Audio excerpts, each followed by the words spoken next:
Here comes the third person walking by the window. She was wearing a blue button-up shirt and a pair of long pants. On one of her arm, she's holding on to 3 bags of vegetables, and on the other, she was holding on to a little girl.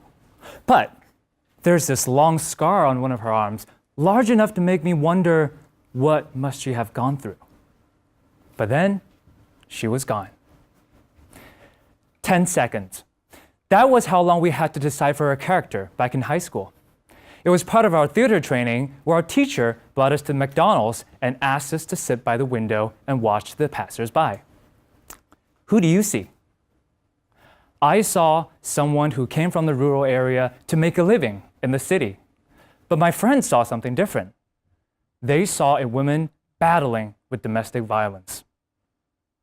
You see, creativity yields imagination.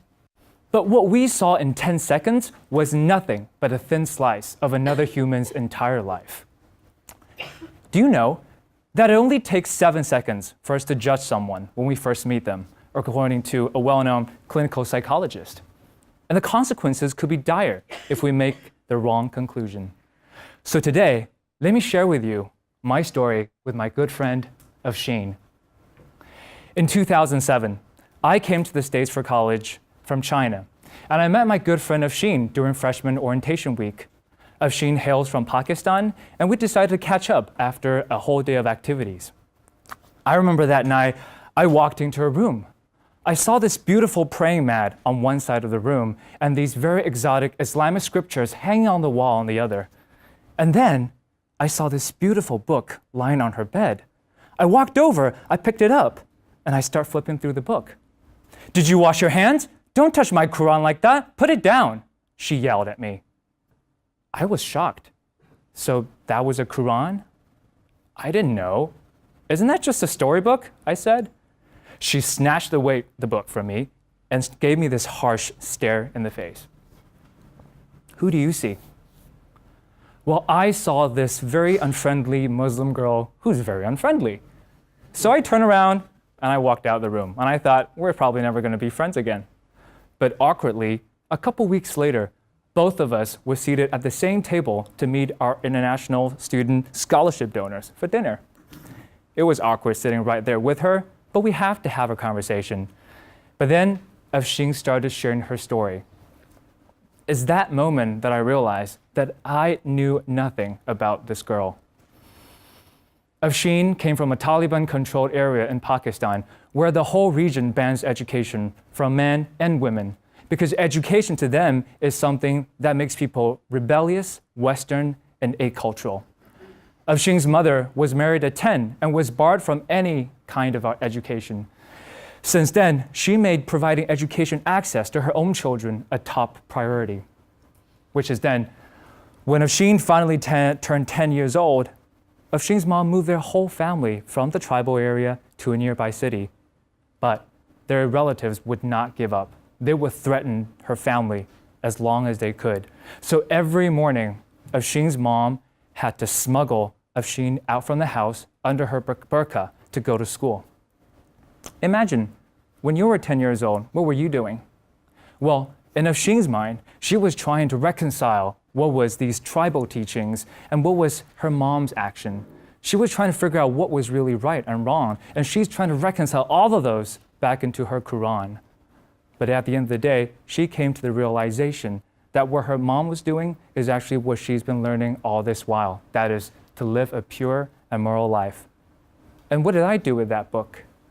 I was treating it like a magazine sitting in the back pocket of her airplane seat. So we came out of that dinner, I apologized, and I said, I wonder if there's anything else I should know about this girl. So we became good friends, and actually, for the next 3 years, she continued to be my inspiration. I remember in sophomore year, she was diagnosed with hyperthyroidism. And if you don't know what that was, Afshin was bearing a resting heart rate of 140 on a daily basis. And she continued to go to lab, go to class, work until 1 a.m. on group projects because she valued education so much. I remember I was the one who finally sent her to the ER when she couldn't take it anymore. And I remember I was standing in front of her bed, looking at her in the medical robes. All she said was, please, don't tell my parents. Would you mind just signing my medical procedures papers for me?" I did that. And I was so glad that she actually recovered and she was able to manage her own condition for the next 1.5 years. And upon graduation, she became this wonderful girl who secured a prestigious fellowship to travel the world, to go to Pakistan, to go to Indonesia, to go to South Africa, to unearth all sorts of stories about individuals who are struggling to pursue education. Who do you see? I saw an individual who's able to conquer anything. I saw an individual that probably already broke free. And I thought, maybe it's time for me to focus on my own life.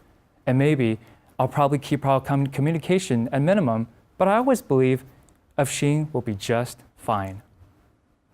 Well, 1.5 years later, Afshin came back from abroad, came back to the United States. We finally met up in LA. We went on a hike, and I was so excited. I said, "Afshin, tell me what this year was all about." And she remained silent for a long period of time.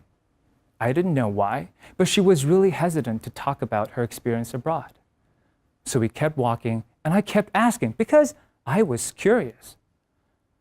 Finally, we stopped. She looked at me, she said, "MD, did you know that I survived multiple attempts of sexual harassment in Turkey? And my aggressor was no one other than my host. I couldn't turn him in because I do not want the fellowship program to intervene. I do not want my program to get cut short. I want to finish these stories because these stories need to be told to the broader world." I was shocked. I didn't know what to say. I mean, what can I say? What did I see? I saw these sporadic, beautiful Facebook updates. I saw these beautiful photos about her traveling around the world. I saw a parallel that was so far away from the truth, yet so deeply anchored in my own imagination. But it was entirely not the case.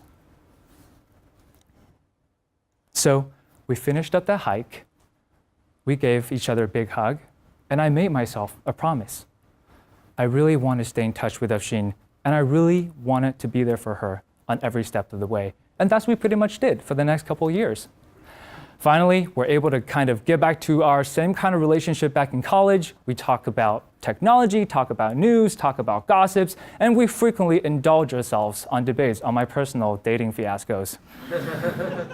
But the more I talked, the more I value her opinions. The more we talked, I realized I do not ever want to lose this friend because she represents a certain level of righteousness and purity and discipline that I don't know if I can ever live up to. And that is why there's always this big fear within me because I don't know if she can really take me for who I am. Yes, I kept something from her. I kept something not just from her, but from the world. But finally, on my 30th birthday, I decided to give her that call. "Afshin, I'm sorry. I have something to tell you." "What's up?" "I'm gay." There was this gasp coming from the other side of the phone, and frankly speaking, I didn't know what to do. I was so scared. I was panicked. But then she said, "Well, if your boyfriend is as tall as you are and as good looking as you are, then you better both come to my wedding." You see, I let out a joyful cry and tears were rolling down my cheeks. I mean, who do you see? I saw a soul that transcends nationality, gender, religious belief, and political belief. I saw a soul that embraces love, compassion, and understanding.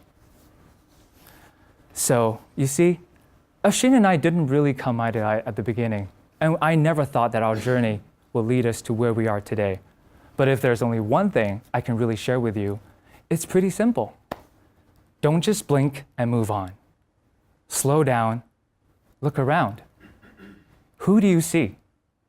I mean, really, slow down, look around. Who do you see? Thank you.